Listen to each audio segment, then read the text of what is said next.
ரஹ்மானுர் ரஹீம். இப்ப நம்ம நிறைய பேருக்கு உங்களுக்கு தெரியும் குர்ஆன இது அரபியில, இந்த பக்கத்து அரபியில இருக்கு, இந்த பக்கம் அதோடைய தமிழுடைய அர்த்தத்தை இருக்கு. ஆக்சுவலா குர்ஆன் என்பது அரபியில நம்ம படிக்கக்கூடிய விஷயம்தான் குர்ஆன். அதுல தமிழ்ல எழுதப்பட்டிருச்சுன்னா அதோடைய நேரடி பொருள் தான் அது அது அது அது ஒரு வார்த்தையா தான், ஒரு பொருள் ரீதியான வார்த்தையா தான் எடுத்துக்கலாமே தவிர அதுக்குள்ள உளவியல் ரீதியான கருத்து எந்த அளவு இருக்கு என்பது ஒவ்வொருத்தவங்களுடைய சப்ஜெக்டிவ் ஃபீலிங். இப்ப சொல்லப்பட்ட இந்த விஷயம் இருப்பாருங்களேன், இது அதாவது நல்லா புரிஞ்சுங்க, குர்ஆனுடைய விஷயங்களை நான் தப்சீர் பண்றதுக்கோ ஆய்வு செய்யறதுக்கோ உங்க எல்லாத்தையும் நீங்க கூப்பிடல. முழுக்க முழுக்க குர்ஆன் என்பது இந்த வார்த்தை தான். குர்ஆன் இந்த குர்ஆன் என்பது இந்த வார்த்தை. am I correct or wrong? சொல்லுங்க பாப்போம், நான் சொல்றது சரியா தப்பா?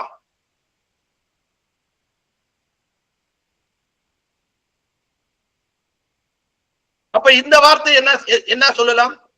பிஸ்மில்லாஹிர் ரஹ்மானிர் ரஹீம் அப்படின்னு சொல்லக்கூடிய வார்த்தை இருக்கு. அதுக்கு பொருள் அளவற்ற அருளாளன் நிகரற்ற அன்பாளன் அல்லாஹ்வின் பெயரால் ஓதுகிறேன், இப்படி துவங்குகிறேன். இதுக்கு என்ன பேரு? அல்ஹம்துலில்லாஹி ரப்பில் ஆலமீன். அனைத்து புகழும் அகிலங்கள் எல்லாவற்றை படைத்து வளர்த்து பக்குவப்படுத்தும் நாயகன் அல்லாஹ்வுக்கே, இப்படின்னு இருக்கு. அர் ரஹ்மானுர் ரஹீம், அவன் அளவற்ற அருளாளன் நிகரற்ற அன்புடையோன் அப்படின்னு ஒரு வார்த்தை இருக்கு.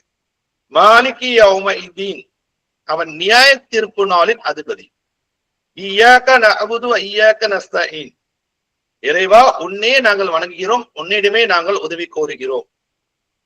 இஹ்தின ஸிராத்தல் முஸ்தகீம், நீ எங்களை நேரான வழியில் நடத்துவாயாக. ஸிராத்தல் லதீன அன்அம்த அலைஹிம் கைரில் மக்தூபி அலைஹிம் வலத்தாலீன், அது நீ எவருக்கு அருள் புரிந்தாயோ அவ்வழி, அது உன் கோபத்திற்கு ஆளுநர் வழியும் அல்ல, நெறி தவறியோர் வழியும் அல்ல. அப்ப இதுல என்னது? ஒரு ஆள் சொல்லியிருக்காங்க டிரான்ஸ்லேஷன், மத்தவங்க சொல்லுங்க பாப்போம், இது என்னது? குர்ஆனா இல்ல குர்ஆன் இல்லையா? அது குர்ஆனா இல்ல குர்ஆன் இல்லையா? அல்லாஹ்வின் வார்த்தை அரபியில இருக்கிறது அல்லாஹ்வின் வார்த்தை. தமிழ்ல இருக்கிறது என்னது? தமிழ்ல இருக்கிறது என்னது? டிரான்ஸ்லேட். வேற அத அத அத அத அத அத ஒரு கரெக்டா சொல்லணும், எப்படி சொல்லலாம்? அத இந்த தமிழ்ல இருப்பது நம்ம objective form, objective translation of Quran அப்படின்னு எடுத்துக்கலாமா? எடுத்துக்கலாமா? ஆப்ஜெக்டிவ் டிரான்ஸ்லேஷன் ஆஃப் அரபியில உள்ளது மொழிபெயர்ப்பு. அப்ஜெக்டிவ் என்னன்னா அனைத்து தரப்பட்டவரால ஏற்றுக்கொள்ளப்பட்ட ஒரு விஷயம். கரெக்டா தப்பா?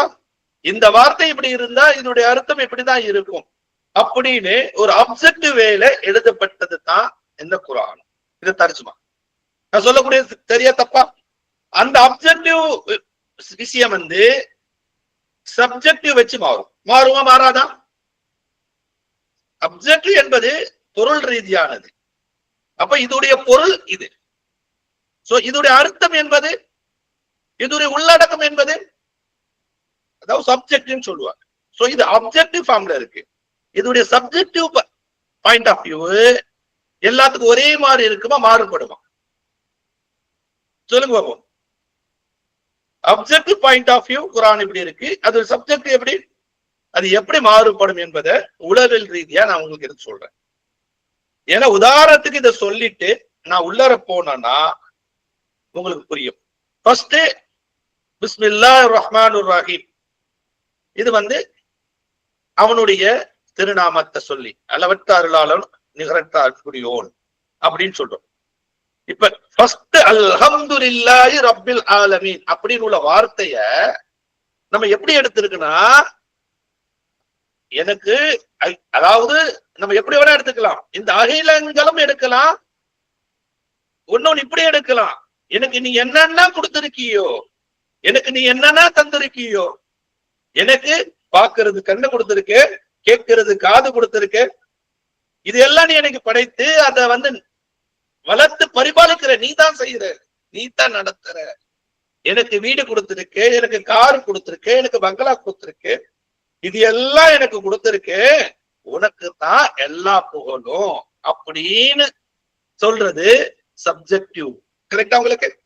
நான் சொல்றது தப்பு இருக்கா ரைட் இருக்கா சொல்லுங்க பாப்போம். அப்ஜெக்டிவ் என்பது ஒரு பொருள் ரீதியானது. இப்ப அல்ஹம்துலில்லாஹி ரப்பில் ஆலமீன் அப்படின்னு அரபி வார்த்தை என்னுடைய சிந்தனையில வரும்பொழுது என்னுடைய மனதில் எழக்கூடிய வார்த்தை எப்படிப்பட்ட வார்த்தைன்னா, எனக்கு கொடுத்திருக்கிறது எல்லாமே, உலகத்துல படைத்திருக்கிறது எல்லாமே, உலகத்துல தற்சமயம் கொடுத்திருக்க அரசாட்சிகள் எல்லாமே, உலகத்துல தற்சமயம் இயங்கக்கூடிய பிரச்சனைகள் எல்லாமே, உதாரணமாக கொரோனா உட்பட இது எல்லாம் படைத்து இது எல்லாம் வழி நடத்துறது உன்னுடைய இது, உனக்கு எல்லா புகழும் அப்படின்னு இந்த இடத்துல சொல்றோம். அர் ரஹ்மான் இருந்தாலும் எனக்கு பத்தாது, அளவற்ற அருளானந்த அர் ரஹ்மான் அப்படின்னு சொல்லும் போது என்ன, இருந்தாலும் எனக்கு எல்லாம் கொடுத்திருக்க, எனக்கு எல்லாம் கொடுத்திருக்க, அதெல்லாம் உனக்கு நன்றி செலுத்துற, இருந்தாலும் எனக்கு பத்தாது, நீ இன்னும் தா. அதுதான் ரஹ்மான் சொல்லும் பொழுது நினைக்கணும். அதுக்குதான் ஒரு நாளைக்கு ஒவ்வொரு தொழுகையிலையும் இதை ஓதும் பொழுது அல்ஹம்துலில்லாஹி ரப்பில் ஆலமீன் அப்படின்னு ஓதும் பொழுது நமக்கு எல்லாமே ஞாபகம் வரணும். அறிவு ரீதியான உள்ள விஷயங்கள் ஞாபகம் வரணும், உணர்ச்சி அதாவது உணர்ச்சி ரீதியான விஷயங்கள் ஞாபகம் வரணும், அறியது உடல் ரீதியான விஷயங்கள் ஞாபகம் வரணும், ரூஹ் ரீதியான விஷயங்கள் ஞாபகம் வரணும், மறைவான விஷயங்கள் கூட ஞாபகம் வரணும். அது எல்லாம் வந்துட்டு அல்ஹம்துலில்லாஹ் அப்படின்னு சொல்லுவாங்க. அதுக்கு ரஹ்மான் அப்படின்னு ரஹ்மான் அப்படின்னு சொல்லும் பொழுது எனக்கு பத்தாது, இன்னும் எனக்கு தா, எனக்கு பத்தாது, எனக்கு இன்னும் தா. ரஹீம் அப்படின்னு சொல்லும் பொழுது நான் தவறு இழைத்து விட்டவன், நான் குற்றம் இழைத்து விட்டவன், என் மீது உன்னுடைய கருணை காட்டு, உன்னுடைய கருணையை என் மேல காட்டு. அதாவது எவ்வளவு அற்புதமான இது. இதெல்லாம் சொல்லிட்டு அல்ஹம்துலில்லாஹ் சொல்லிட்டு எனக்குத்தான் என்ன மன்னி. ரஹ்மான் ஒரு பக்கம், ரஹீம் என் ஒரு பக்கம். இதுதான் இந்த இடத்துல உள்ரங்க ரீதியாக நம்ம புரிந்து கொள்வது. அடுத்தது மாலிக்கு யௌமைதீன், இருந்தாலும் நான் நாளை கியாமத் நாளுக்கு பயப்படுகிறேன். இருந்தாலும் நீனே அதோடைய அர்த்தம் இதுதான், நீ கியாமத் நாள் அதிபதி அப்படின்னு சொல்லும் பொழுது அந்த அதிபதியுடைய தினத்துக்கு நான் பயப்படுகிறேன், நான் உன்னையே வணங்குகிறேன், உன்னிடமே நான் உதவி தேடுகிறேன். என்னுடைய பிரச்சனைகள் யார்கிட்ட கேட்கறது, உன்னதான் நான் வாங்க, நான் உன்கிட்ட கேட்கிறேன். உதாரணத்துக்கு இந்த சூறா ஓதுறோம், இன்னைக்கு ஓதுறேன்னு வச்சுக்க.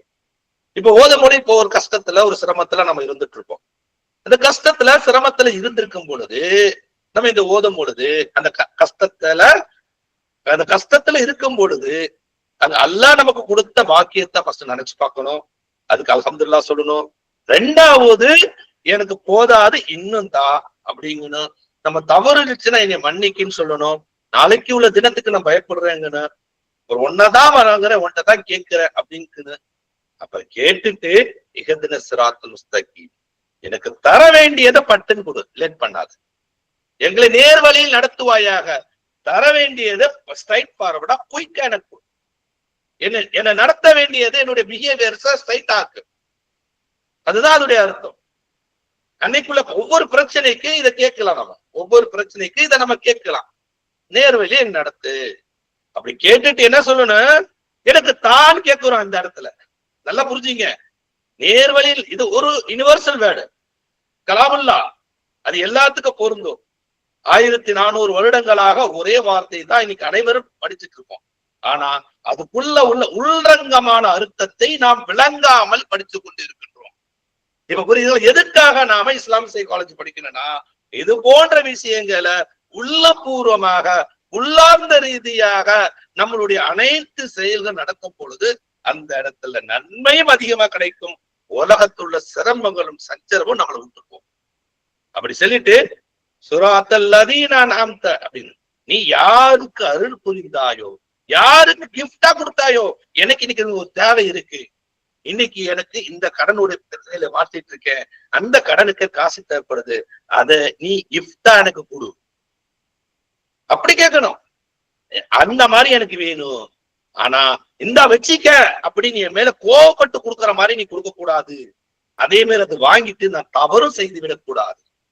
சோ இதுதான் நம்ம சூரா ஃபாத்தியால உள்ள விஷயங்களுடைய ஒரு இஸ்லாமிய உளவியல் ரீதியான கருத்து. இப்ப நான் சொல்லக்கூடிய இந்த கருத்து, நான் இஸ்லாமிய சைக்காலஜிக்குள்ளார போறதுக்கு முன்னால இஸ்லாமிய சைக்காலஜிய நீங்க கத்துக்கிட்டா உங்களுடைய ஒவ்வொரு செயல்களும் எப்படி இருக்கிறதுக்கு என் உதாரணம். இப்ப இன்னைக்கு நான் நம்மளுடைய சூரா ஃபாத்திஹா பத்தி நான் சொல்லியிருந்தேன். இப்ப நான் சொல்லி இருக்கிற கருத்து 100% என்னுடைய சப்ஜெக்டிவ், என்னுடைய இது subjective exposure of my feelings. குர்ஆனை ஓதினேன், ஆனா அதுல ஓதக்கூடிய அந்த எமோஷன்ஸ் உலகம் நம்மளுடைய நடத்தை மட்டும் பார்க்காது. உலகம் என்பது நம்மளுடைய நடத்தை மட்டும் பார்க்காது, நம்மளுடைய சிந்தனையை பார்க்கும், நம்மளுடைய உணர்ச்சியை பார்க்கும். அதுக்கு பிறகுதான் நம்மளுடைய நடத்தை. கண்ணுக்கு நடத்த தெரிகிறதால எல்லாமே நடத்தையை பார்த்து அழுகுறாங்க. ஆனா கண்ணுக்கு தெரிந்த அந்த நடத்தை, பிஹேவியருக்கு பின்னால் இருக்கக்கூடிய அந்த எமோஷன்ஸ் எப்படி, அந்த பிஹேவியருக்கு பின்னால கூட நம்மளுடைய தாட் எப்படி, பிஹேவியருக்கு பின்னால கூட நம்மளுடைய நம்பிக்கை எப்படி, அதுதான் உலகம் பார்க்குது, அதுதான் நேச்சர் பார்க்குது. அந்த இதை வச்சுதான் நம்மள கஷ்டத்துல சிறப்பக்கிறாங்க. அந்த நேச்சர் தான் ரப்புல் ஆலமீன். அந்த நேச்சர் தான் யாரு? ரப்புல் ஆலமீன், அல்லாஹ் சுப்ஹானஹு வ தஆலா. அல்ஹம்துலில்லாஹி ரப்பில் ஆலமீன் அப்படின்னு சொல்லக்கூடிய அந்த இறைவன். அப்ப அந்த சப்ஜெக்டிவ் மீனிங் இருப்பாங்களே, அது நமக்கு நல்லா வரணும்னா நம்ம இஸ்லாமிக் சைக்காலஜி படிச்சாதான். அப்ப நீங்க பார்க்கக்கூடிய விஷயங்கள் எல்லாம், நீங்க எந்த நபருடைய பிரச்சனையை பார்த்தாலும் சரி, நான் இங்க உதாரணத்துக்கு குர்ஆன் ஆயத்து, நீ ஒரு சகோதரரை பார்த்தாலும் சரி, ஒரு நபரை பார்த்தாலும் சரி, அந்த கண்ணோட்டத்துல பார்ப்பாங்க. அதுவே நீங்க நடந்தாலும் சரி, உங்களுடைய சிந்தனைகளும் சரி, உங்களுடைய செயல் இருந்தாலும் சரி, எல்லாமே இதனுடைய அடிப்படையில தான் நடக்கும்.